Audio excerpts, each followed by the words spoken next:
Hey everyone, Cynthia Beasley here in our First Alert News Center. We are taking a look at today's top stories, starting with the story on our website that is getting the fifth most clicks, working our way up to number one. So starting at number 5, multiple signs celebrating the USC Women's Basketball National Championship have been missing from Main Street in Columbia. We've been telling you all about this for a couple days. Well, new today, Columbia police say they did arrest and charge a man accused of taking those banners. They say 46-year-old Jamie Jennings was caught on surveillance video. The president of the Main Street District said that as of Wednesday, 7 of those 45 banners were missing. At last check, officials say the banners have not been recovered since his arrest, and they are not sure if they will ever be. Jennings was charged with simple larceny and was taken to the Alvin S. Glenn Detention Center. And if you drink tea, pay attention to this because there's been a big recall for concerns of pesticide contamination. About 900,000 organic tea bags from the brand Yogi have been recalled. This is what it looks like. We have a picture right there. The FDA says trace amounts of pesticides were found in the Echinacea Immune Support tea bags. So far, they say there have not been reports of illnesses, and the FDA also identified this recall as class 3. So that means the product probably won't cause major health problems. Coming in at number 3 on our website, Sumter County officials have arrested 3 men accused of attacking someone who was leaving a bar. Deputies say it happened last week in the early morning hours, Monday, at the Raven's Nest bar. They received reports that someone was badly beaten after leaving that bar. Deputies arrested Robert Jameson, Jerry Melton, and Yakov Peters. They're charged with assault and battery. Officials say Melton works at the bar and was assigned to work security. Deputies say the victim had to be taken to the hospital and had a concussion that resulted in temporary loss of consciousness. Stay with us. We're going to take a quick break, but we will have our top 2 stories right after this. During my 30-plus years at WIS, I've covered a lot of baseball.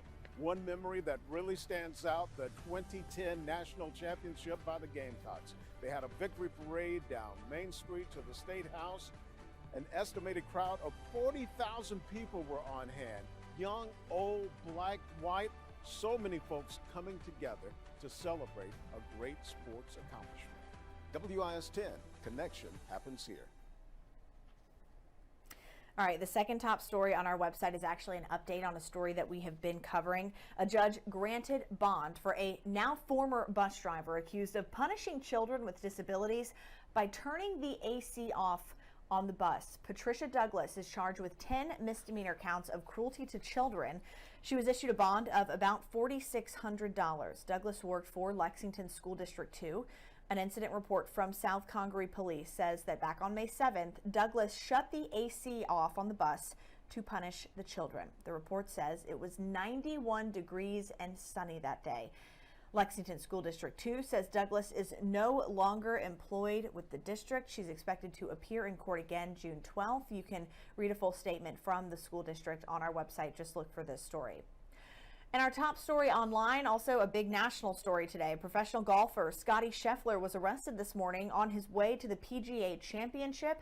Scheffler says it all was a big misunderstanding. So here's what happened. Police in Louisville, Kentucky say Scheffler didn't follow their orders during a pedestrian fatality investigation.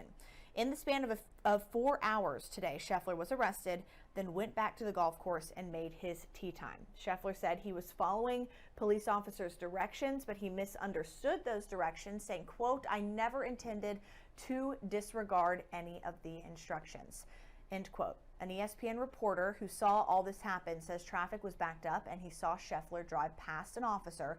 The reporter says the officer yelled at Scheffler to stop, and the officer grabbed onto the car, but Scheffler kept driving for a bit. When Scheffler stopped the car, the reporter says the officer pulled Scheffler out, pushed him against the car, and arrested him.